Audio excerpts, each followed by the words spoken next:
Juicing. Chopping. Juicing. It's hard.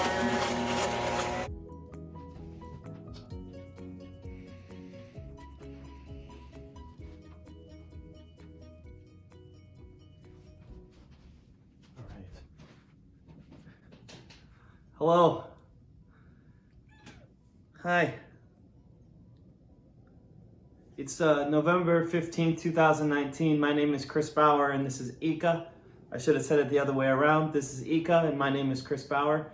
And welcome to the Cafe Neckbeard Winter 2020 Celery Menu Anticipation Juice Cleanse. This is day 36, I believe. Maybe it's day 37. It's somewhere in the past the mid 30s of the Cafe Neckbeard Celery Menu Anticipation Juice Cleanse, and I'm really excited to be here tonight, and this is a really exciting night.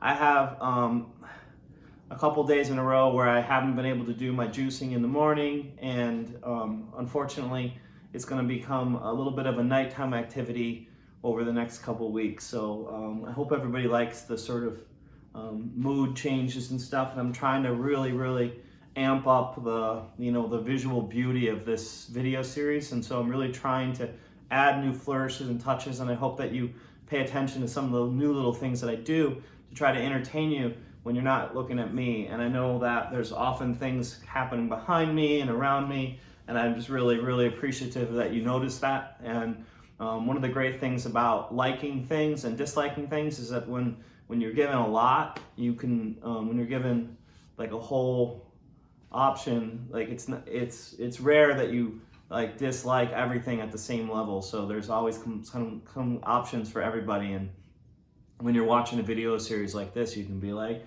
well, he doesn't seem that funny, or he doesn't seem that entertaining, or he has kind of an annoying voice, or he looks a little bit like sloppy and kind of schmucky.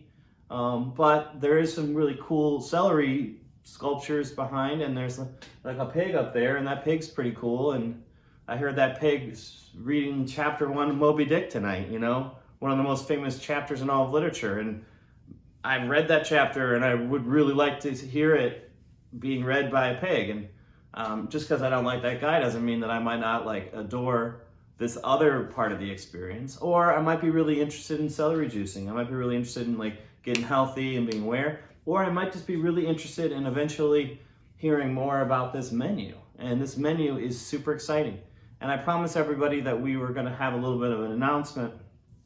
And the good news from yesterday that I heard is that we've heard down the pipe, we don't know the details yet, but it does appear that Cafe Neckbeard will be returning to the Rhinoceros Theater Festival in Chicago.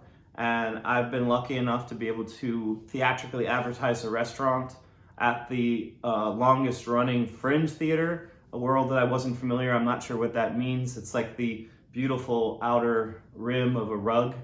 And it's a festival where they are really kind and open, and I've been able to talk about a couple menus there on behalf of the restaurant, and it's really great that they're able to like bridge together capitalism and commerce with art, and really allow me a lot of space there to be able to reach a whole new audience for the restaurant. And and I don't know how many people go to the show and then come to the restaurant, but like it's about awareness. It's about awareness.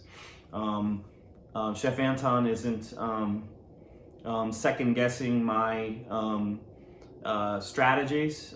He doesn't even really doesn't want to know everything that I'm doing. He doesn't really follow modern trends or postmodern trends or pre-modern trends or any really kind of trends at all. And so basically he just gives me a budget, and I use what I can from that budget to try to make things work for spreading the word around. And whenever I run out of the money in the budget, I do my best with what I can scrounge up. And you know what happens when you love a job is that you will go above and beyond for that job.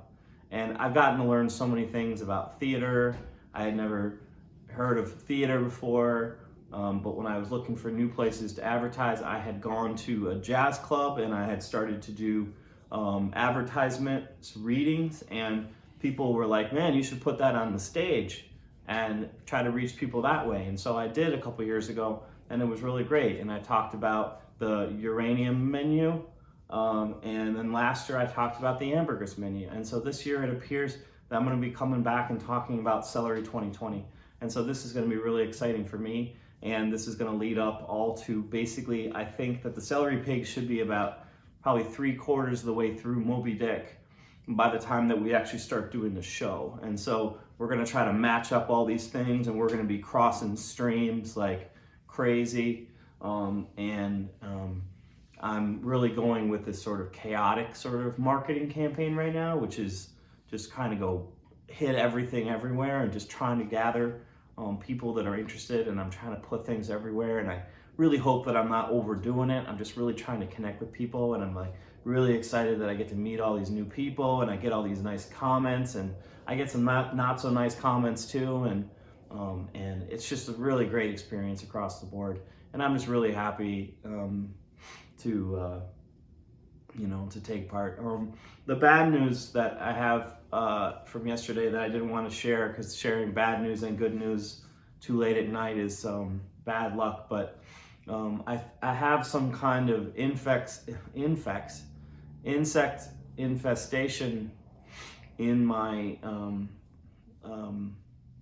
I like to say my apartment, but I'm not sure, because I woke up yesterday with probably around 75 or 80 small bites, and they're so small that I can't even show them to you, but they're a little bit alarming. But I had something that I was like sort of had a kind of hard thing to talk about it, and it's not, the internet's not a place for confession really, but I wanted to there's something like, I really like scratching things that itch, and so it's kind of a dangerous thing for me to do, because when something bites me, I kind of go, oh, that's gonna itch real good.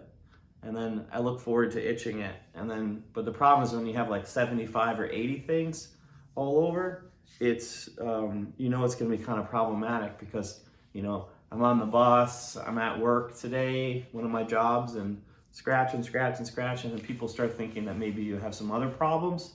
And I have been noticing that I have been, super scratchy and kind of feeling like I got junk in my trunk, and it's just something that I really am going to be working on, and it was bad news. And so, with the good comes the bad, and with the bad comes the good. And I'm trying to be positive. I love you all. This is such a great experience, and I'm hoping that everybody has a really nice time listening to chapter 1 of the greatest American novel, one of the greatest novels in the history of literature. And I'm really excited that you get to hear the Celery Pig read this book to you for the very first time, or if you've heard it before or read it before, you're going to get a chance to experience someone else reading it cold. I learned that in theater, cold reading for the very first time, the entirety of Moby Dick over the next 135 days. So it is the 36th day of the Celery menu, Anticipation Juice Cleanse. My name is Chris Bauer, and I'm going to get to drinking my juice, and take care. Have a great weekend.